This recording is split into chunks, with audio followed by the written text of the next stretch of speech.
أضحى الإسلام لنا دينا وجميع الكون لنا وطنا، توحيد الله لنا نور أعددنا الروح له سكنا. أتاك المركز الصيفي فحياك فحياك، أتاك بكفه الخيرات إلى الخيرات ناداك. أتاك المركز الصيفي فحياك فحياك، أتاك بكفه الخيرات إلى الخيرات ناداك. أتاك تزفه الأشواق مع كل مذبحة تجد ولا جواب سوى العويل، مع كل جرح في جوانح أمتي أبدا يسيل، مع كل تشريد لشعب صار جلدا للطبول يأتي يسائلني صديق من بلادي ما السبيل. مع كل مذبحة تجد ولا جواب سوى العون. أعوذ بالله من شرور أنفسنا ومن سيئات أعمالنا، من يهد الله فهو المهتدي ومن يضلل فلا هادي له، وأشهد أن لا إله إلا الله وأشهد أن محمدا عبده ورسوله. أما بعد. Barakallahu fikoum, vous êtes venus aussi nombreux. J'espère que cette conférence vous sera profitable, dans le sens que le sujet qu'on va traiter et la manière qu'on va le traiter sont assez, comme notre présentatrice avait dit, ces sujets sont très peu abordés par nos imams, nos leaders communautaires, nos intellectuels, je dirais dominants, ceux qui sont les plus connus en l'occurrence. Donc le titre de la conférence, c'est Réflexion musulmane sur la démocratie. Donc il faut se concentrer sur ce gros titre, puisque le sous-titre nous dit comment concevoir une grille de lecture islamique sur le vote. Moi personnellement, le vote, je ne fais pas du vote une question centrale dans ce débat, mais plutôt une implication d'une vision générale sur la démocratie. D'abord, il faudrait qu'on définisse un petit peu le cadre. La démocratie, quand j'utilise le terme de démocratie, il ne s'agit pas ici du régime politique dans lequel on vit en Belgique ou en France, mais une démocratie dans son sens global, je dirais, dans son sens philosophique, dans son sens de système philosophique, ou bien, je dirais même, pour aller plus court, dans le sens religieux du terme de démocratie. Donc rien à voir avec la vision politicienne, électoraliste du régime politique dans lequel on est, en France, en Belgique, en Angleterre, en sachant que les démocraties, elles sont différentes en fonction du lieu géographique dans lequel on est. La démocratie belge, elle a sa particularité, elle a sa spécificité, différente de la démocratie française, qui aussi n'ont rien à voir avec la démocratie américaine ou le type anglo-saxon. Donc, ce débat, ce thème, il suscite beaucoup de réponses différentes. C'est un sujet extrêmement polémique, vous le savez. Chacun a sa manière d'y répondre. Et concernant la manière d'y répondre, concernant surtout d'autres questions fondamentales. Déjà, il y a une manière de répondre en sachant est-ce qu'on considère ou non légitime la présence des musulmans dans le monde occidental non musulman. Parce que déjà, cette question, elle détermine notre vision de la démocratie. Très souvent, ceux qui ne voient pas de problème à cette vision de l'humanité qu'est la démocratie, considèrent qu'il n'y a pas de problème à notre présence en tant que nous, musulmans, en France. Donc, c'est en toute logique qu'ils répondent selon leur grille de lecture. Il y a aussi le côté comment on comprend le terme de démocratie. Il faut qu'on détermine une grille de lecture islamique. Donc, et ça c'est le gros défaut de notre communauté, malheureusement, et même de certains de nos intellectuels, de certains de nos imams, c'est que malheureusement, malgré que ce principe est partagé par tous, on doit tous comprendre des choses à travers notre identité. Mais malheureusement, dans la pratique, c'est très peu le cas. Et ça, c'est une chose extrêmement importante. Allah subhanahu wa ta'ala dit dans le Coran « Wa nazalna ilayka al-kitab tibyanan li kulli shay ». Le Coran, il nous donne des moyens de réfléchir, de comprendre la réalité dans laquelle on vit. Et ça, c'est une qaïda que les ulama ils utilisent depuis que l'islam est l'islam. D'accord? Avant de donner un jugement sur une chose, il faut connaître la chose. Al-hukm ala shay far'un ala tasawwuri. On ne peut pas donner ne serait-ce n'importe quoi. Je veux dire, un gâteau ou bien un film, si on vous demande le jugement, si vous l'avez vu, eh bien, il faut l'avoir effectivement vu avant de donner son jugement. Et ça fait partie de la méthodologie qu'on appelle communément fiqh al-waqi', qui est une méthodologie dans laquelle on essaie d'étudier les fondements de la réalité pour déterminer des questions de fatwa ou quelconque, avant de essayer de trouver quel est le hukm d'Allah fi hadha al-waqi'. Comme dit l'imam Ibn Qayyim dans I'lam al-Muwaqqi'in, où il a très bien expliqué cette méthodologie. Donc, on peut pas donner une véritable définition de la démocratie sans comprendre d'où est-ce qu'elle est née et quelles sont les circonstances de sa naissance. Donc, la démocratie, même parmi les awam, celui qui a vraiment un bagage de minimum, il sait que la démocratie, ça vient d'une contraction entre deux termes d'origine grecque, demos kratos, donc le pouvoir qui appartient au peuple. Donc, demos kratos, comme son étymologie l'indique, ça vient du grec. D'accord? La démocratie, c'est une idée grecque, il faut vraiment l'avoir en tête, mais la démocratie athénienne était radicalement différente de la nôtre. Donc, la seule idée à retenir, c'est que c'était la masse qui gouverne. La masse de qui? La masse des citoyens, et pour être citoyen, il y avait des critères bien déterminés. Donc, si on continue le parcours historique de cette idée, il faut savoir que c'est le christianisme qui a changé l'idée démocrate pour la rendre plus moderne. Parce que, encore à l'époque, vous voyez bien que l'idée démocratique grecque, elle n'a rien à voir avec notre démocratie, mais c'est le christianisme qui va commencer à lui injecter certaines de ses philosophies, certaines de ses théories qui auront des répercussions très importantes. Donc, dans la démocratie, une des bases, on avait dit que c'était la masse qui possède le pouvoir. Le christianisme, qu'est-ce qu'il va rajouter? Il va se poser une question, tout dans le Moyen-Âge chrétien, à qui appartient le pouvoir suprême, finalement? Les chrétiens, puisqu'ils viennent du judaïsme, ils reconnaissent comme l'islam que toute la source des pouvoirs provient de Dieu. D'accord? Aussi, ils ont leur versant Innal hukmu illa lillah, ils y croient. Mais sur terre, à qui appartient le pouvoir absolu sur terre? Donc, c'est la question qui va créer des luttes pendant le Moyen-Âge chrétien, dans le monde occidental, entre deux camps. Il y a le camp des papes et de l'Église. Donc ils disent que le pouvoir suprême sur terre appartient au pape, à l'Église. Et puis il y a le camp du roi et des empereurs. Donc, du roi et des empereurs. Donc on a deux visions du pouvoir absolu. C'est la vision de la théocratie, d'accord? Théos, kratos, théos, Dieu a le pouvoir suprême, en fonction de Dieu dans le sens que ce sont les hommes qui représentent Dieu qui ont le pouvoir suprême, donc en l'occurrence le pape et l'Église. Ou bien on a les partisans du pouvoir royal, et dans le cas échéant, c'était des empereurs. Donc toute l'histoire du monde occidental, au Moyen-Âge, c'est ça, c'est la lutte entre les rois et les papes, pour savoir à qui appartient le pouvoir suprême sur terre, la souveraineté absolue. Finalement, le christianisme, petit à petit, il va commencer à laisser la place au pouvoir royal. Pourquoi? Parce que le christianisme, il est travaillé par des contradictions internes.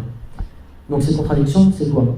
C'est qu'il y a un développement d'une vision du christianisme qui dit que finalement le christianisme, elle doit s'occuper que des affaires spirituelles, que des affaires liées à la divinité. Et pourquoi? Parce qu'ils ont une vision particulière. Par exemple, c'est dit lorsque Isa aurait dit, selon la Bible, bien entendu, que mon royaume n'est pas de ce monde. Donc mon royaume n'est pas de ce monde. Quel est son royaume? C'est le royaume des cieux.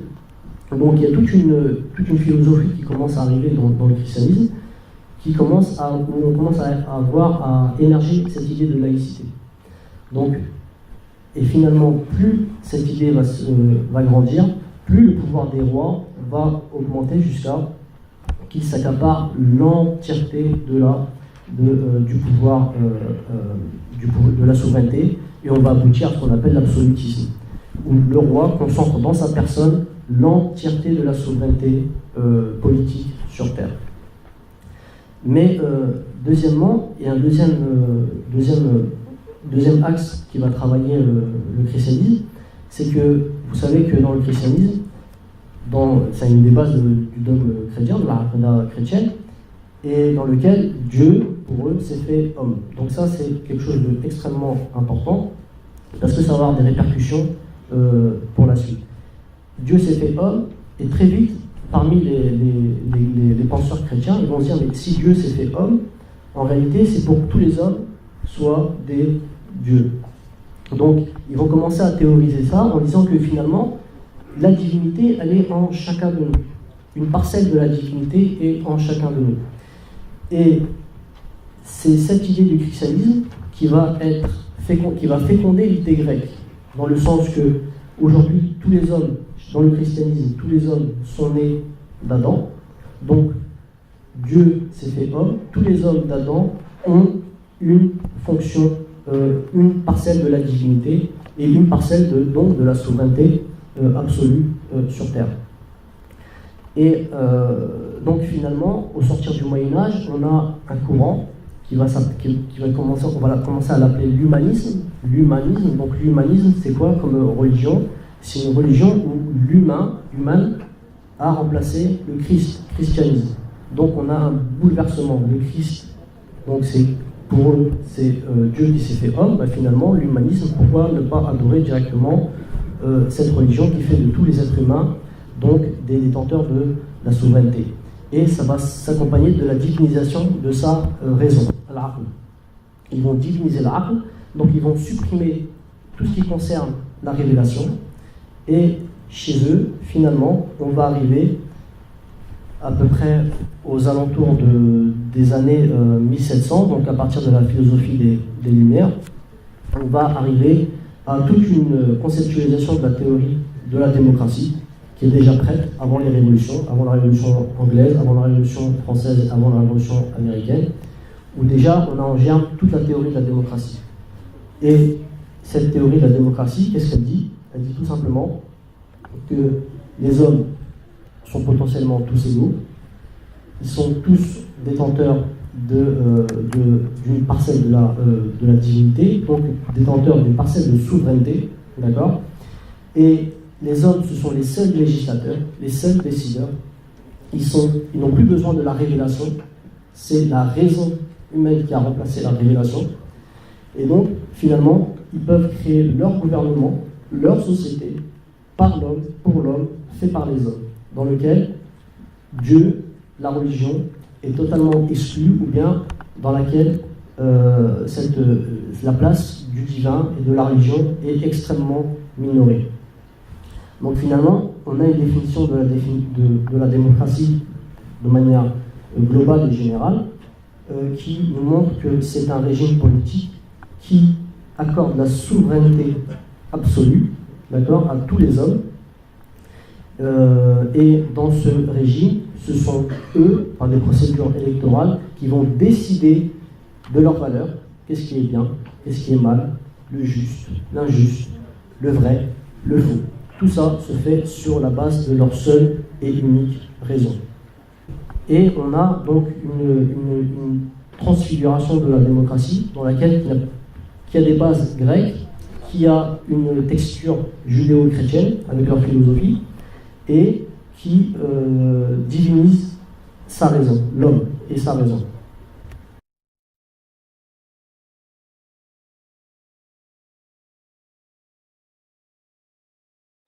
أضحى الإسلام لنا دينا وجميع الكون لنا وطنا توحيد الله لنا نور أعددنا الروح له سكنا. on a au sortir du 19e siècle, on a un monde occidental qui s'est sécularisé, qui a mis la religion chrétienne de côté, et donc qui va commencer à imposer sa propre religion, sa nouvelle religion, une religion séculière, donc il va imposer sa religion au reste du monde. Donc ça se fait par deux moyens aujourd'hui, hein. C'est historiquement par la colonisation déjà, donc ils ont colonisé les différentes parties du globe, et donc ils correspondaient, selon leur vision à eux, au modèle sociétal et politique le plus évolué. La démocratie, c'est le système le plus évolué. La preuve, c'est que les Européens ont été capables, en sortant de la religion, d'imposer leur influence au reste du monde. Et donc, finalement, cette imposition par la colonisation, elle se poursuit à l'heure actuelle par l'imposition à l'échelle de la mondialisation. La mondialisation qui est une sorte de colonisation, je dirais, un néocolonialisme bien beaucoup plus pervers que la colonisation. La colonisation, c'est extrêmement clair. Le colon entre dans le pays, il impose sa loi, c'est lui le plus fort. Le néocolonialisme par la mondialisation, c'est une destruction culturelle de chacune des identités de la planète, malheureusement par les propres indigènes locaux qui ont été acculturés par la civilisation dominante, c'est-à-dire la civilisation occidentale. Donc vous voyez dans cette carte vraiment la mondialisation démocratique, hein, en bleu et en vert.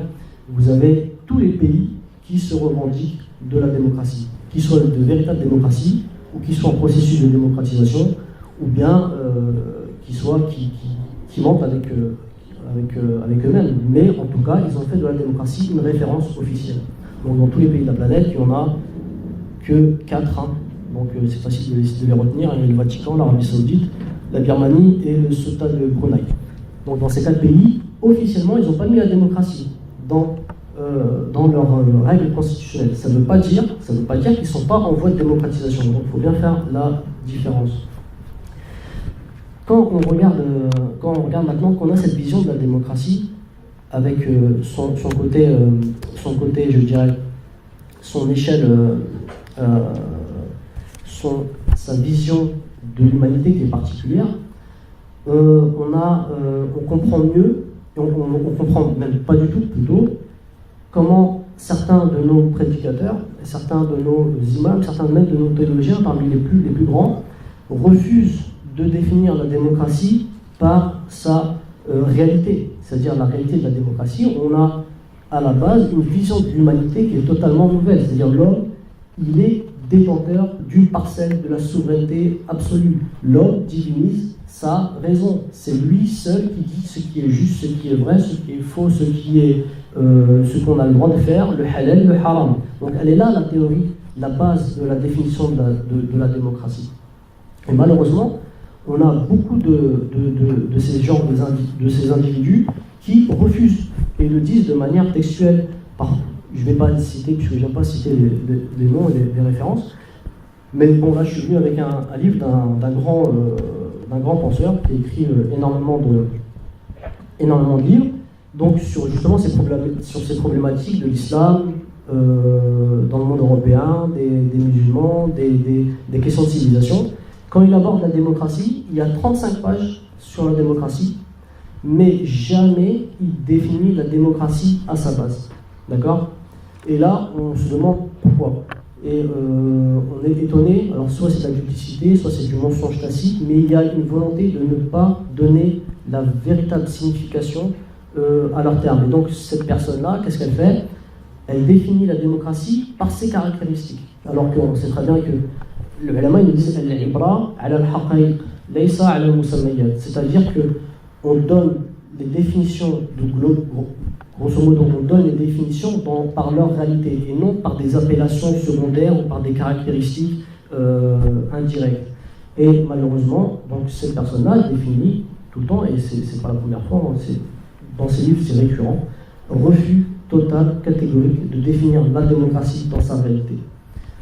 Donc, et sa leur méthodologie de manière générale, il n'y a pas qu'une seule personne, c'est un courant global, hein, ils définissent des termes par des caractéristiques. Pourquoi ? pour essayer de déterminer certaines caractéristiques et d'aller les chercher dans l'islam, en disant on a telle caractéristique dans la démocratie, on a une autre dans l'islam, donc vous voyez bien, islam et démocratie peuvent avoir des éléments communs. Ce que moi personnellement, je ne nie pas, il peut y avoir des éléments communs dans toute idéologie, qui soient communes ou contraires ou opposées, mais qu'il y ait des éléments communs ne veut pas dire qu'il y ait une assimilation totale dans deux visions de l'humanité qui sont radicalement différentes. Donc, et ça on remarque que ça fait partie d'une nouvelle approche de certains philosophes et certains grands penseurs occidentaux, parce qu'ils sont gênés, ces personnes qui veulent nous imposer la démocratie d'un point de vue mondial, hein, parce que quand on leur dit la démocratie c'est une idéologie qui est née dans le monde occidental, qui est donc grecque, athénienne, qui a été formatée, qui a été transformée par le christianisme, eh bien, ils sont gênés parce que ça voudrait dire quoi? Ça veut dire qu'ils sont en train d'imposer culturellement, politiquement, une vision qui est européenne, d'accord, à la base, qui est européenne, au monde entier. Et donc, alors qu'est-ce qu'ils font? Une de leurs techniques, c'est qu'ils essayent de fouiller l'histoire. Donc, ils essayent de trouver des caractéristiques, comme cette personne-là, des caractéristiques dans d'autres civilisations, à Babylone, à Sumer, chez les Égyptiens, pendant les pharaons, en disant, tiens, il y a une caractéristique qui est intéressante, et ça montre qu'il y a une idée démocratique. Par exemple, j'ai oublié, je peux vous citer, un de ces philosophes de la démocratie, qui a trouvé que chez les Sumériens, donc il y a près de 3000 ans, les ouvriers sumériens, donc du côté de Babylone, la Mésopotamie, l'Irak actuel, les ouvriers avaient le droit de grève. Donc, en se basant sur le droit de grève, il est parti nous faire un pièce phénoménal en disant, voilà, il y a une idée de démocratie. Donc, moi, j'ai l'impression d'avoir à faire une réflexion d'enfant, plutôt que de philosophes titulaires de chaires universitaires. En quoi le droit de grève peut être l'indice de naissance d'une idéologie, d'une idée démocratique telle qu'elle a existé en Occident. Donc on part du même principe que ce soit chez ces personnes-là ou que ce soit chez les partisans convaincus de la démocratie, on essaye de trouver des caractéristiques, on élude la définition globale de la démocratie pour essayer de se baser sur des caractéristiques. Et la question fondamentale pour faire la distinction entre la démocratie et tous les autres types d'idéologies, c'est de se poser une question très simple. Est-ce que la vision de l'homme, est-ce que l'homme il est autonome ou est-ce que l'homme il est hétéronome? Autonome, c'est-à-dire autonomos, est-ce qu'il est lui-même créateur de normes? Ou est-ce qu'il est hétéronome? Il reconnaît qu'il peut y avoir une source extérieure à l'humanité en termes de production des normes. Donc la démocratie, elle a répondu à cette question. D'accord? L'homme est absolument autonome, il n'a besoin de rien et de personne pour dire ce qui est bon, ce qui est juste, ce qu'il veut ou ce qu'il ne veut pas. Alors que dans la vision de l'islam, on va le voir, l'homme est par essence hétéronome. Donc c'est une question qui permet de distinguer de manière fondamentale ce que j'appellerais la religion démocratie et la religion musulmane. C'est si vous comprenez cette distinction, est-ce que l'homme il est autonome ou est-ce que l'homme il est hétéronome, vous êtes capable vous-même de faire la distinction entre islam et démocratie.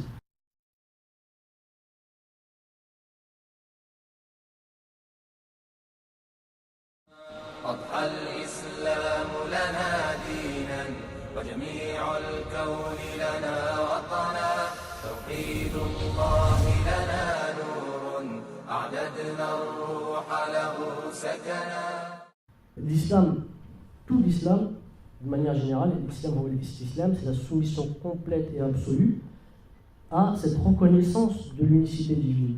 Reconnaissance de l'unicité divine, c'est-à-dire qu'il y a une source extérieure qui dirige, qui oriente l'humanité de manière générale, et spécifiquement nous les musulmans.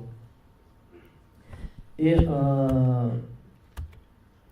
cette spécificité de l'unicité divine, elle est assez caractéristique sur le fait qu'elle englobe, le tawhid englobe vraiment des réalités qui sont à la fois diverses et complémentaires. C'est-à-dire que le tawhid, c'est une notion extrêmement profonde et extrêmement détaillée.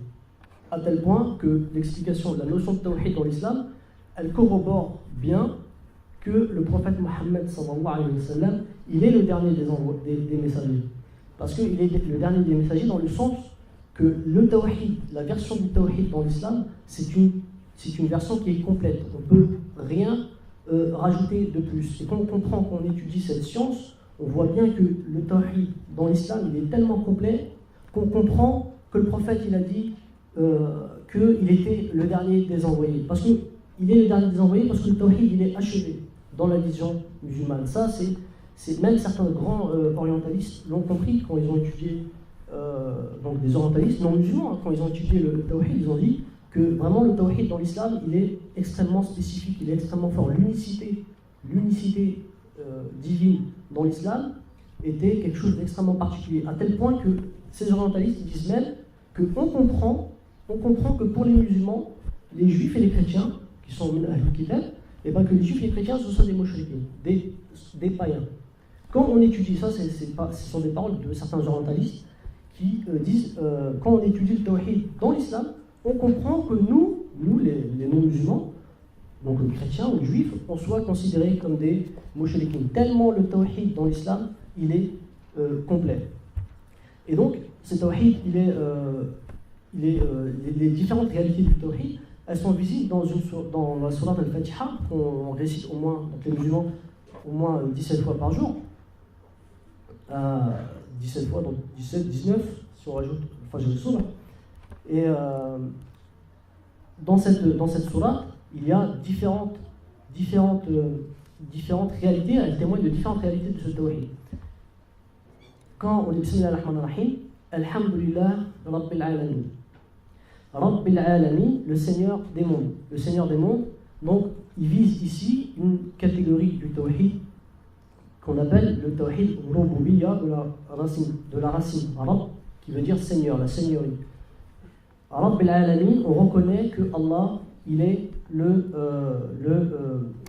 maître de l'univers. Qu'est-ce que ça veut dire reconnaître que Allah est le maître de l'univers? Ça veut dire reconnaître certaines de ses fonctions divines dans cette seigneurie, notamment Al-Khalq, c'est lui qui a tout créé, Al-Mulk, la royauté sur toute chose, et Tabbiya, c'est-à-dire le fait d'ordonner sa création. D'accord? Allah, il a créé les choses en leur donnant des lois naturelles, universelles, d'accord? On le verra, des lois kawniyya, et puis des lois shar'iyya, diniyya, des lois plus spécifiques. Si on poursuit la sourate, Ar-Rahman Ar-Rahim, donc il vise par là donc le tawhid, ce qu'on appelle le tawhid asma wa sifat, c'est-à-dire adorer Allah par ses noms et ses attributs, et reconnaître ce tawhid, c'est savoir qui est Allah en fait, d'accord? Donc pour adorer Allah de la meilleure manière, il faut le connaître.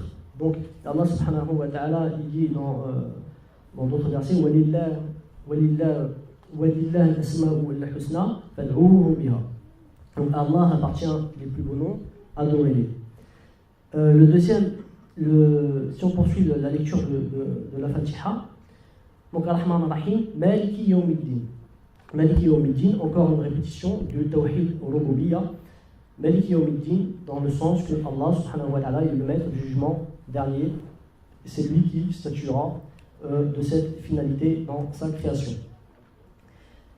Iyaka na'budu ou Iyaka nasta'in, un tawhid, ici le tawhid qui est visé, Iyaka na'budu ou Iyaka nasta'in, la ibada, Iyaka na'budu, le seul qu'on adore c'est Allah, et l'isti'ana, la demande d'aide, ce qui est une forme d'adoration. Donc ici, ce que les ulama ils ont appelé tawhid uluhiyya, c'est de n'adorer que lui. Et c'est un tawhid qui est spécifique. Pourquoi? Parce que la majorité des êtres humains sur la terre, d'accord, n'ont pas beaucoup de problèmes à reconnaître qu'il y ait une seule divinité. D'accord? Ils n'ont pas beaucoup de problèmes. Presque 50 ou 60% de l'humanité croient en Dieu. Donc, même si leur croyance, elle peut être mauvaise. Donc, ça ne veut pas dire qu'ils ont la totalité du tawhid al-rububiyyah, donc de la seigneurie, mais c'est une idée qui leur est familière, qui peut ne pas leur être étrangère. Donc, le tawhid qui est spécifique, c'est le tawhid de l'adoration. Le fait de reconnaître, ce n'est pas suffisant, il faut l'adorer dans la pratique. Et donc, l'adorer dans la pratique, qu'est-ce que ça veut dire? L'ibada ici, c'est bien entendu l'adorer sans aucune forme d'association dans cette adoration. Si on poursuit la fin de la sourate, Ihdina sirata al-mustaqim, sirata alladhina an'amta alayhim, ghayri maghdubi alayhim waladdallin. Donc, c'est le tawhid ici qu'on appelle tawhid al-ta'a, le fait de suivre ta'a ou mutaba'a dans les différents intitulés. Le fait de suivre la voie que Allah nous a tracée. Quel est l'intérêt de cette Fatiha? C'est de montrer que le tawhid il a différentes spécificités, différentes catégories. Montrer sa forme complète, parachevée. Comme Allah subhanahu wa ta'ala il le dit dans le Coran, je vous ai parachevé votre religion. Donc on ne peut pas imaginer une religion parachevée si son socle il est lui-même défaillant, il y a une défaillance dans ce socle. Donc, si on a compris ça, on comprend qu'il peut y avoir différents intitulés dans le tawhid, dans l'unicité. La reconnaissance de la divinité, elle peut se faire de différentes manières. Une des manières de reconnaître cette unicité, c'est ce qu'on appelle le tawhid al-hakimiyya, c'est ce qui nous intéresse ici, puisque c'est ce qui va directement prouver qu'il y a une fracture flagrante entre l'idéologie démocratique et l'idéologie entre guillemets, puisque l'islam ce n'est pas une idéologie, une création humaine, mais en tout cas la vision islamique de l'homme. Donc le tawhid al-hakimiyya, c'est ce qui nous permet déjà de montrer qu'il y a vraiment ici une incompatibilité majeure pour qui définit la démocratie dans sa réalité et pour qui définit le tawhid dans sa réalité. Parce que bien sûr, si on ne définit pas les choses dans leur sens, on peut dire que tout ressemble à tout. Et là, c'est un autre problème, comme je vous l'ai dit. Donc, le tawhid al-hakimiyya, c'est reconnaître Allah, d'accord, comme le détenteur de la souveraineté absolue. D'accord? Allah, il est le détenteur de la souveraineté absolue. Ici, on peut diviser cette souveraineté en deux. Il y a la souveraineté qu'on pourrait dire la hakimiyya qui est universelle. D'accord? Puisque Allah, il a tout créé. Quand je dis Alhamdulillah Rabbil Alamin, on reconnaît cette tawhid hakimiyya dans cette profession, dans le premier verset de la Fatiha. Mais il y a une chose très importante, donc c'est que cette hakimiyya peut avoir des significations différentes. Je vous donne un exemple. D'où l'importance de la diviser en deux et de la comprendre. Il y a la souveraineté universelle, d'accord? Donc c'est les lois universelles que Allah il a établies à la création, les lois de la physique, de la physique quantique, de l'infiniment grand, de l'infiniment petit, donc des lois biologiques de sa création, d'accord? Donc ça, c'est aussi reconnaître le hukm d'Allah sur ces lois de la physique, puisqu'il est le créateur et il a donné à chaque création des lois donc, qui déterminent le devenir de ces créations. Et il y a un deuxième type de hakimiyya, et c'est celle-là qui va nous intéresser, c'est la hakimiyya temporelle. D'accord? La hakimiyya diniya ou shariya, c'est celle qui a vocation à être sur terre, sur notre monde à nous. Car c'est bien beau de reconnaître, encore une fois, le tawhid hakimiyya de manière universelle, d'accord, sans reconnaître le tawhid hakimiyya ici-bas.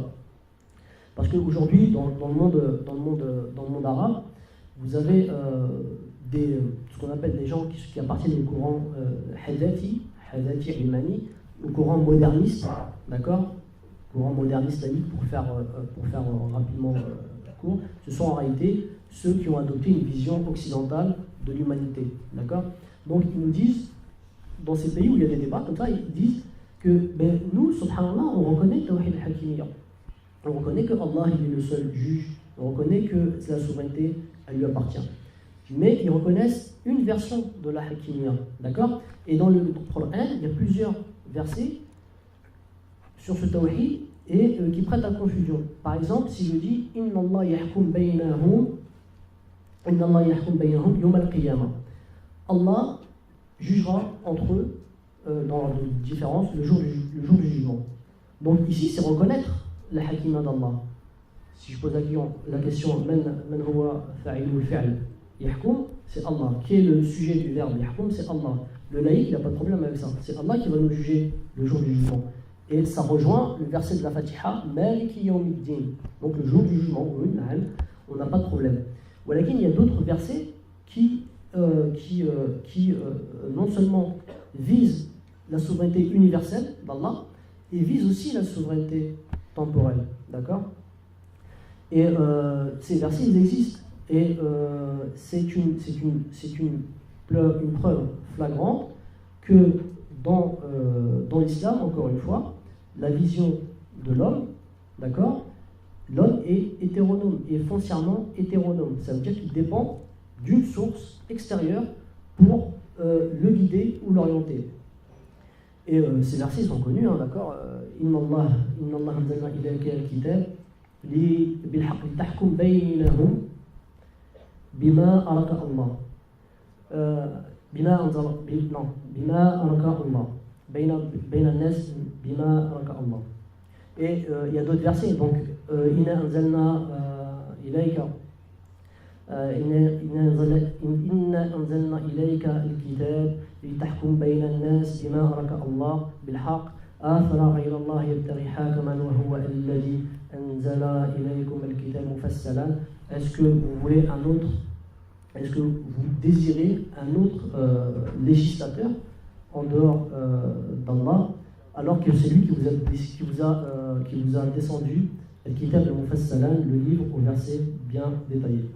Et même pire que ça, il y a même des versets où vraiment Allah subhanahu wa ta'ala dans le Coran, il lit, et là c'est extrêmement problématique, il lit les concepts de foi et de mécréance à le fait justement de se référer, de reconnaître le tawhid de al-Hakimiyya. Donc, maintenant,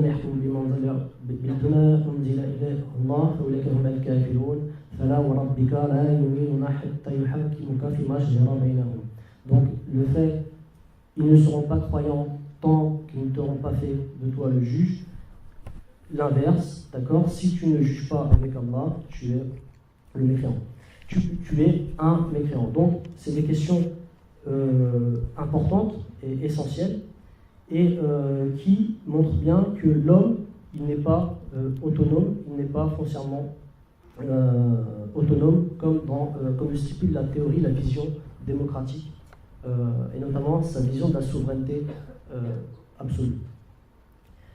Et il y a une chose extrêmement importante, c'est que cette vision du Tawhid Hakimiyya, elle est comment dire, chez certains, on entend que cette vision, elle est nouvelle, elle a été inventée par des penseurs, comment dire, assez contemporains. Alors, la question, elle est nouvelle. Pourquoi? Elle est nouvelle dans le sens historique du terme. C'est vrai que Tawhid Hakimiyya, c'est un néologisme, d'accord? C'est un terme qui a été formé à l'époque récente. Mais pour quiconque a un minimum de culture islamique, on voit bien que Allah, il a lié le hukm à lui-même. Donc, Tawhid Hakimiyya, c'est pas une innovation dans le sens islamique du terme. C'est un kalimat muhdatha, jadida en tout cas, c'est une terminologie nouvelle, mais qui ne vise pas par là une innovation. Et pourquoi elle a été réactivée? Tout simplement parce que le monde musulman, il a subi la colonisation. Dans cette colonisation, on a retiré retiré le pouvoir législatif aux instances musulmanes d'accord? Puisqu'à partir du moment où elles n'ont pas le pouvoir, c'est le colonisateur qui rentre, qui impose sa loi. Bah, finalement, lors des décolonisations dans les pays du monde arabe, les dirigeants dans le monde arabe, eh bien, ils ont simplement repris les formes constitutionnelles d'organisation des sociétés qui ont été mises en place par les colonisateurs. D'accord? Et d'ailleurs, si vous regardez bien dans la carte, il y a c'était la carte précédente, donc il y avait un des pays où il y avait le moins d'aberration au niveau de ces problèmes-là. C'est des pays, donc si vous faites l'analyse, ce sont des pays qui justement ont subi le moins de colonisation. Donc plus il y avait une colonisation profonde, plus ce sont des pays qui constitutionnellement, eh bien, se sont éloignés de ce principe du Tawhid al-Hakimiyya. Si on revient donc le Tawhid al-Hakimiyya, donc sur ce schéma, je vais simplifier en montrant bien que le Tawhid al-Hakimiyya, c'était une réalité qui était inscrite dans les trois différents types de Tawhid que nous avons vus, Tawhid al-Rububiyya, al-Uluhiyya, al-Asma' wa Sifat. Et ce Tawhid-là, donc ce n'est pas une autre catégorie de Tawhid, c'est une spécificité du Tawhid qui se retrouve dans chacune des grandes catégories communément admises.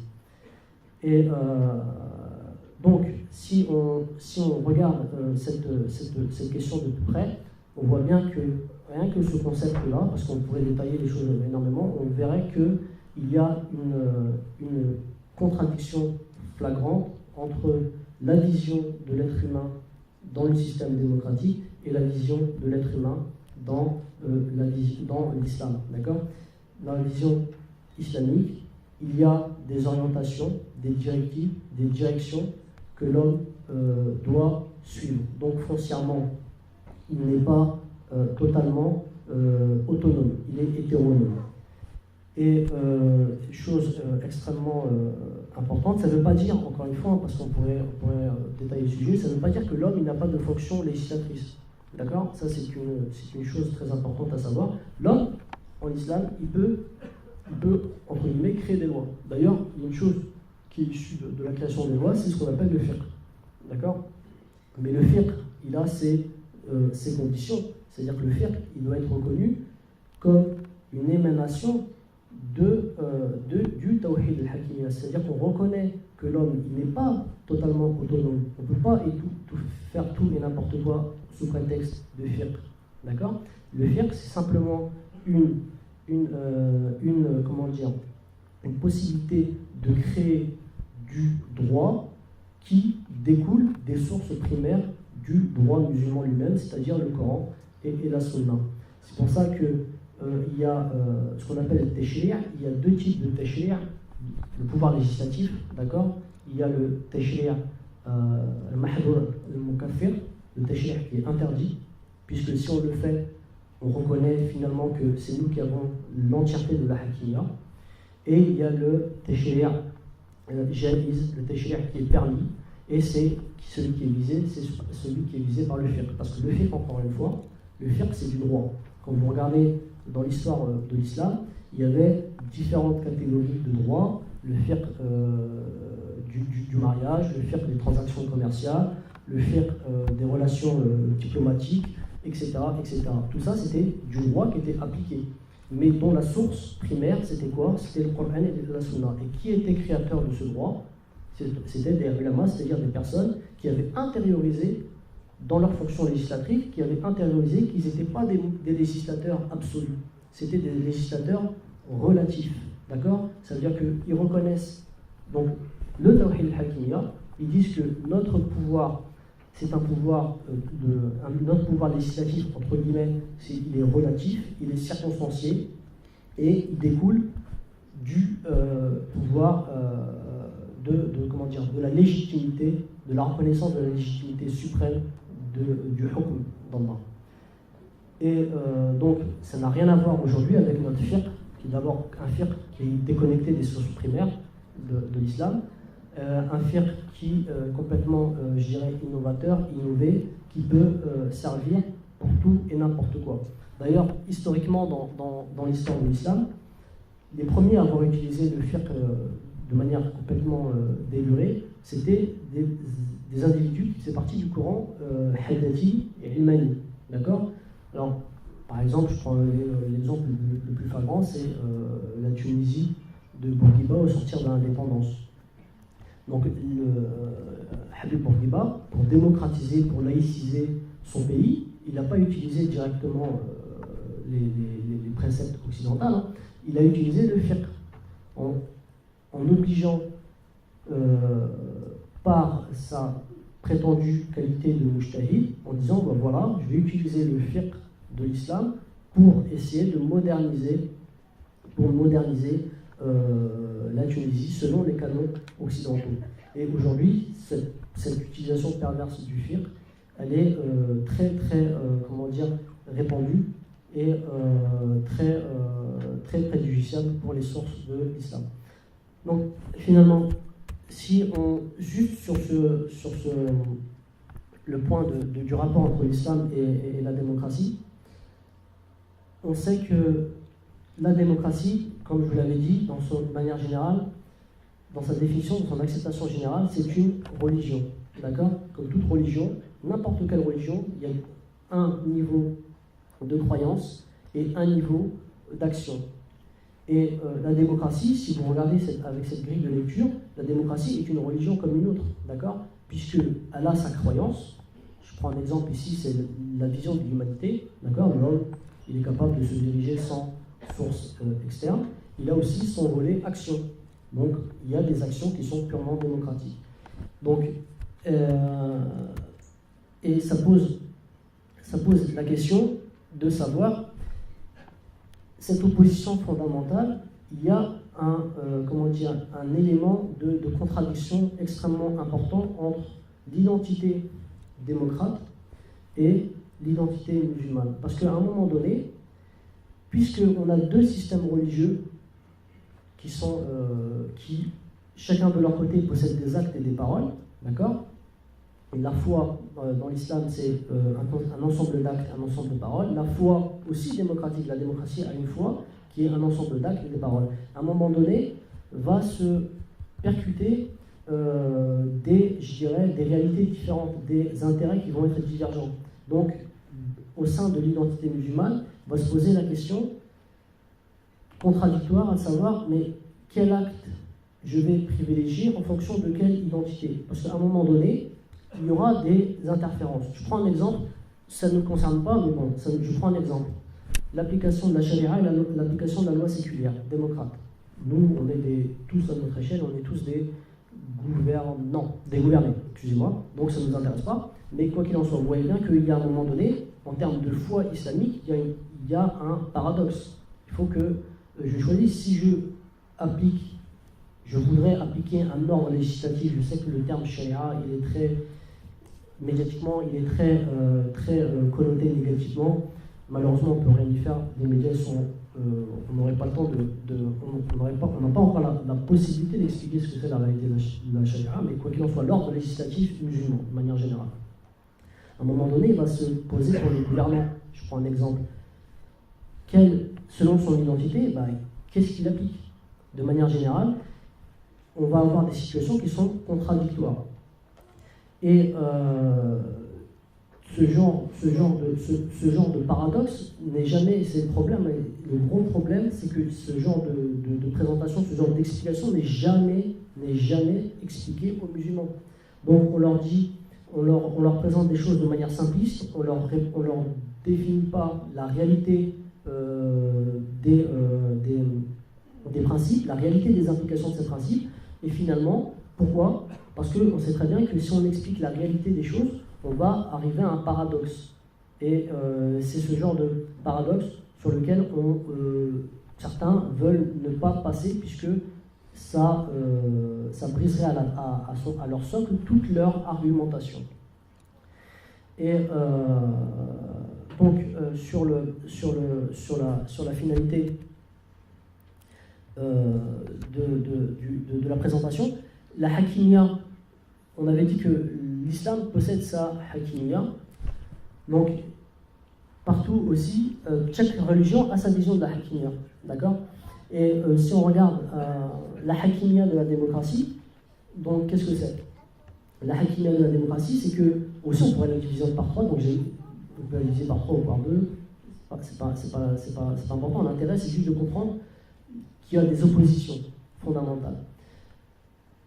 L'homme, dans la hakimia de la démocratie, c'est l'homme qui est le souverain législateur. Les adorations et les obéissances à cet ordre, elles sont légitimisées. On croit, dans la hakimia de la démocratie, il faut croire que la démocratie, le système démocratique, c'est le meilleur des systèmes. Et donc, on passe à la croyance en ses attributs.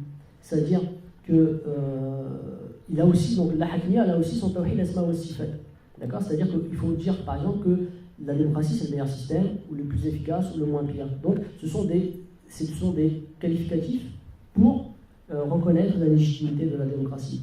De la même manière que la hakimia de la démocratie, elle a aussi son adoration par l'obéissance. Et c'est la participation, l'application des rites et des cultes. Et donc, pour l'explication dans le détail de l'homme souverain législateur, bien entendu, c'est-à-dire qu'il a divinisé sa raison, et bien souvent, sa raison, c'est sa passion, parce que l'homme, je ne pense pas qu'il est capable, parfois, de distinguer qu'est-ce qui est de l'ordre passionnel et qu'est-ce qui est de l'ordre purement rationnel. Mais dans la question, elle ne se pose même pas dans la démocratie, puisque l'homme, il est totalement autonome, donc raison, passion, parfois, se coïncident. Donc, vous voyez bien, si vous regardez le schéma, que la question du vote, que je vous avais dit au tout début de l'introduction, que moi, personnellement, j'en fais pas une question centrale, vous comprenez bien pourquoi c'est pas une question centrale. Parce que le vote, c'est qu'une petite implication de tout un système.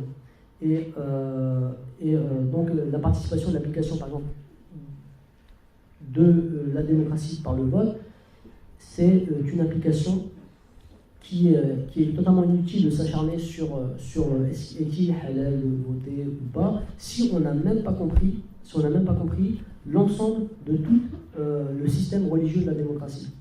Donc, d'où le fait que, justement, encore une fois, parce que je vous avais dit que ça pouvait lier le tawhid al-hakimiyya, son reniement pouvait toucher, influer la foi musulmane, et jusqu'à même annuler la foi musulmane. Et donc, vous comprenez qu'on ne peut pas, juste pour faire la parenthèse, qu'on ne peut pas, l'acte de voter en lui-même, il ne peut pas, de manière automatique et de manière flagrante, on ne peut pas considérer que cet acte-là, c'est un acte qui annule la foi. Parce que pourquoi? Parce que c'est une implication d'une croyance.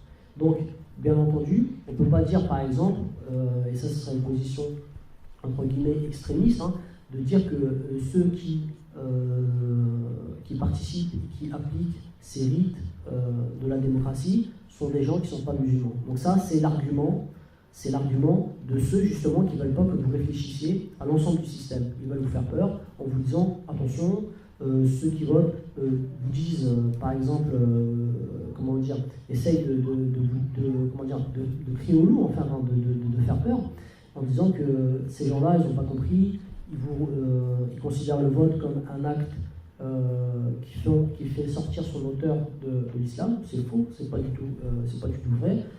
Pour considérer que c'est un acte qui annule totalement l'islam, il faut le remettre dans toute la perspective de l'idéologie islamique. Or, les musulmans, bien souvent, très souvent, n'ont pas la réalité du système, donc on ne peut pas savoir pourquoi ils appliquent ces rites et ces rites, hein, j'utilise un terme religieux, pour vous montrer que c'est une adoration. Et de toute façon, ce n'est pas moi qui utilise un terme religieux, parce que si on reprend à la base, lorsqu'on vote où on met notre bulletin dans une urne. Urne, à la base, c'est un récipient religieux. Donc vous voyez bien que la démocratie elle-même, elle donne un vocabulaire religieux à certains de ses actes. Donc ça, c'était pour bien visualiser que la question du vote, elle était en réalité extrêmement, c'est une implication d'un vaste système. Et si on ne comprend pas le système, on ne peut pas comprendre cette petite implication qui est de voter. et donc de valider ou non, in fine, la vision de l'homme dans la démocratie.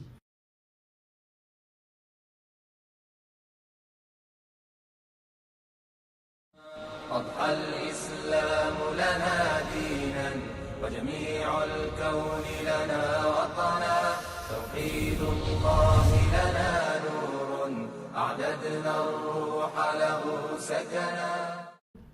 Donc sur la question des ambiguïtés, ce qui me paraît important, parce que les ambiguïtés, il peut y en avoir énormément. Donc courir après des explications et des réfutations, ça ne sert à rien. Qu'est-ce qu'il faudrait faire en réalité?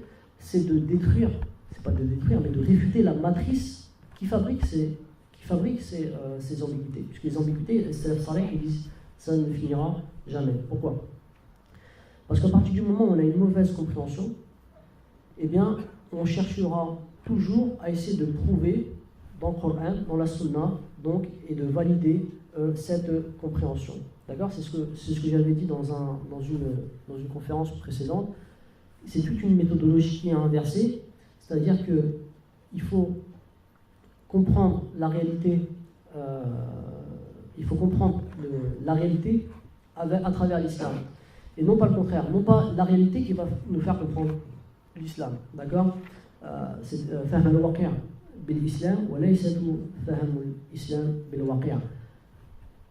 On doit comprendre des réalités, ça a été dit au début de la conférence, à travers notre identité islamique, à travers le Coran et la Sunna. Parce que si on commence à avoir en réalité une vision, en l'occurrence ici démocratique, eh ben c'est tout à fait normal que dans l'islam, qu'est-ce qu'on va faire? On va chercher des preuves dans l'islam, dans le Coran et la Sunna, des éléments de preuve qui vont valider notre vision démocratique. D'accord? Et ça, c'est une chose qui est très connue qui est très dénoncée par Ahlul Ilm. Donc il faut d'abord croire, et après, il faut d'abord s'argumenter des preuves du Coran pour croire, et non l'inverse, parce que sinon on va s'égarer. Et ça, c'est ce qu'on appelle, c'est ce qu'on pourrait appeler le fiqh, puisque le fiqh en arabe c'est le fahm, c'est la compréhension. C'est un fiqh qui est facile. Non seulement il est facile, et il est mufsid. C'est-à-dire que c'est un fiqh qui est pervers. Et si on l'a, ce fiqh, n'importe quoi peut devenir une preuve. Et nous, ici, dans le monde occidental, il y a eu un de ces éléments de ce fiqh, c'est ce qu'on appelle le fiqh al-aqaliyya, le qalil, c'est-à-dire que le fiqh des minorités. C'est un fiqh, une compréhension qui se dit, bon, nous les musulmans, on est minoritaires dans le monde occidental, donc qu'est-ce qu'il va falloir faire? Il faut qu'on trouve des réponses qui sont adaptées à notre situation de minorité dans le monde occidental. Mais finalement, ça part d'un bon principe. Ce fiqh-là, sans être nommé comme ça, il a toujours existé. Quand il y avait des minorités musulmanes, à l'époque de l'Andalous, à l'époque de la Reconquista, qui se retrouvaient sous le joug des Castillans, etc., ils envoyaient des fatwas, donc à Fès, à Tunis, dans les centres religieux, et ils leur répondaient en fonction de leur situation de minorité en pays conquis, en terre conquise. Le problème, c'est qu'à l'époque, à notre époque, ce fiqh est complètement perverti, et c'est un fiqh qui sert de porte ouverte à une démocratisation, une sécularisation de l'islam. C'est-à-dire on a une croyance en réalité qui est démocrate, qui peut être laïque, etc. Et le fiqh va nous servir à réaliser nos buts. Et encore une fois, ce fiqh, il est extrêmement visible chez certains penseurs intellectuels, et ils vont même beaucoup plus loin encore. C'est-à-dire qu'au début, comme je vous ai dit, c'était un fiqh de l'adaptation. On est par exemple ici en Belgique, en France, on doit avoir peut-être des problèmes particuliers, donc qui demandent des réponses particulières. Ça, sans aucun doute. Mais chez certains de ces penseurs avant-gardistes, on doit dépasser ce type de fiqh. Et le fiqh doit vraiment être producteur d'une nouvelle vision de l'islam. Donc, je vous lis ce passage de ce penseur pour vous montrer comment le fiqh, en vérité, il est utilisé contre l'islam. Le fiqh est utilisé contre usul le fiqh et contre l'islam. Donc, ce penseur, c'est le même que pour le premier que je vous ai cité. Qu'est-ce qu'il dit? C'est d'ailleurs en ce sens que j'appelle à une réforme radicale, plus profonde encore, car elle nous impose de reconsidérer les sources mêmes des fondements du droit et de la jurisprudence islamique. Donc, de reconsidérer les sources mêmes du droit et de la jurisprudence islamique.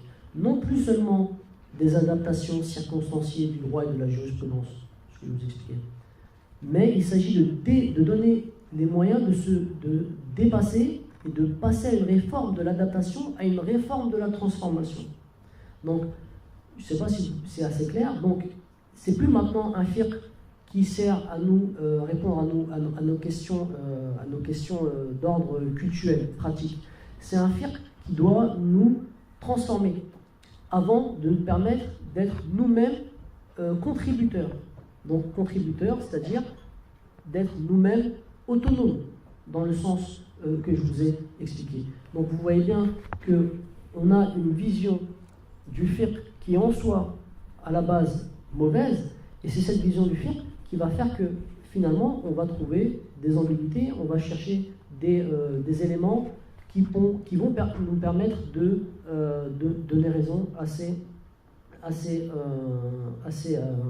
nos vues. En l'occurrence ici, c'est de démocratiser dans un sens religieux la vision de l'islam. Et donc toutes ces règles de fiqh, donc il peut y en avoir plusieurs, donc j'ai choisi ce dessin, ce schéma qui en symbolise certaines.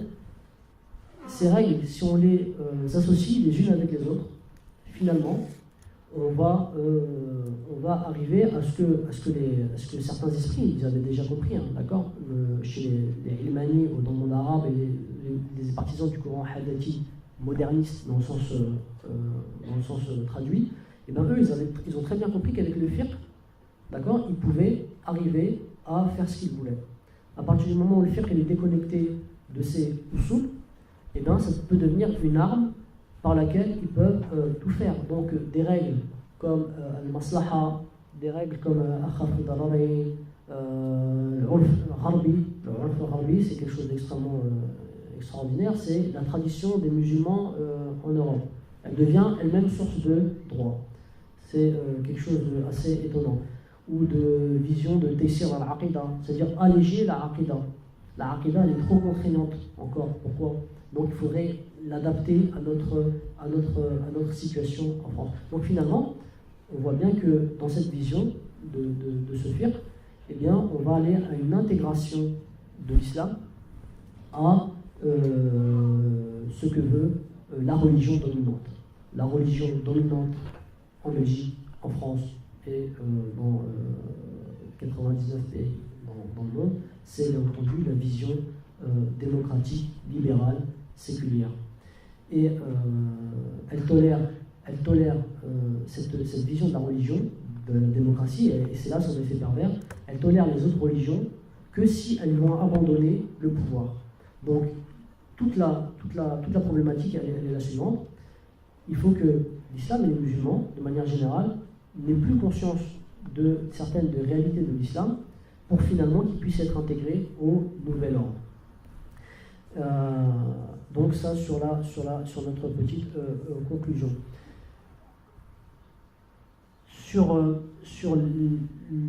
Pour revenir à la question du vote, sans y revenir, il y a une chose qui est extrêmement flagrante, et vous le voyez chez certains, c'est que le vote en lui-même, la participation électorale, elle est considérée comme le véritable acte politique. Là encore, cette vision, elle est déconnectée des réalités. Parce que quand on étudie comment, dans le système en Europe, ils ont imposé le suffrage universel, ils ont justement imposé le suffrage universel pour que ceux qui votent aient l'impression d'agir politiquement. D'accord ? Et en France, ça s'est imposé en 1848. Et quel était le slogan lorsqu'ils ont imposé le suffrage universel en 1848? Ils ont dit, le slogan était « Le suffrage universel met fin aux révolutions ». Donc c'est un slogan qui est important pour qui comprend. Qu'est-ce que ça veut dire? Ça veut dire qu'en réalité, pour que la masse des gens cesse de revendiquer, cesse d'agir d'agir politiquement, réellement. Dans politique, il y a police c'est la cité. Pour qu'ils cessent d'agir réellement, ici en l'occurrence, ça peut aller jusqu'à la révolution. Nous, on n'appelle pas d'aller jusqu'à la révolution, mais je veux dire, il faut comprendre le principe. Pour qu'ils cessent, il faut leur donner le vote, le suffrage universel. Parce qu'avec le suffrage universel, ils ont l'impression d'agir. Toute la politique, toute la fonction politique, toute la nature politique, tout le désir politique qu'il y a en l'homme, donc ça a été dit aussi bien par Aristote que Ibn Khaldun dans son Muqaddimah, l'homme est par essence politique, et bien toute cette volonté, elle est détruite, elle est annihilée en mettant un bulletin dans une urne. L'homme a cru croit qu'il agit politiquement en faisant cet acte. Alors qu'en réalité, c'est un acte qui tue la nature politique, pour que justement il n'agisse plus ailleurs. Aujourd'hui, avec le suffrage universel, l'effet n'est plus pervers. On délègue, on a fait son acte citoyen, comme si toute la citoyenneté se résumait à mettre un bout de papier dans une urne. On a fait son acte citoyen, on a fait son devoir politique. Si on ne le fait pas, on n'existe même pas. Donc ça, c'est la vision la plus symptomatique de la religion-démocratie. D'accord ? Si vous ne votez pas, vous n'existez pas. Donc les choses elles sont claires. Et en faisant ça, finalement, on a tué la nature politique. On a cru faire son devoir. Alors qu'il y a des modes d'expression, des modes d'action, des modes d'investissement réels dans la politique qui ne sont pas utilisés. D'accord ? Par divers subterfuges, on essaie d'endormir à la fois, là ici le problème est là pour les musulmans et les non-musulmans, parce que aussi les non-musulmans maintenant ils reconnaissent encore, comme je vous ai dit, ce malaise démocratique. Ils sentent que voter ou ne pas voter, ça ne sert strictement à rien. Donc vous avez vu dans les dernières élections en France que le taux d'abstention est assez important, ça crée toute une polémique. Et donc le clergé de la démocratie donc, il commence à trembler parce que si les gens ne votent plus, d'accord, eh bien ce sont les hommes politiques qui n'ont plus de légitimité. Et finalement, c'est tout le système qui est remis en cause, d'accord. Et ça, c'est un véritable acte politique. Pour remettre en cause le système, ne plus voter, c'est un acte qui est politiquement fort, d'accord. En tout cas, dans la religion démocratie elle-même, d'accord. Et dernière chose, donc nos imams, nos prédicateurs, nos intellectuels essayent de nous dire, toujours en définissant les réalités par leurs caractéristiques, que la démocratie et l'islam sont compatibles. Donc ils utilisent, par exemple, vous avez tous vu cette ambiguïté, la démocratie c'est la Shura. Donc si on remet ça en perspective dans notre situation, justement, regardez comment le fait de dire que la démocratie c'est la Shura, ça nous empêche, nous les musulmans, en France, d'avoir notre Shura. Elle est où notre Shura? Donc si la démocratie c'est la Shura, en vérité la véritable Shura de ces individus-là, ce sont les parlements législatifs.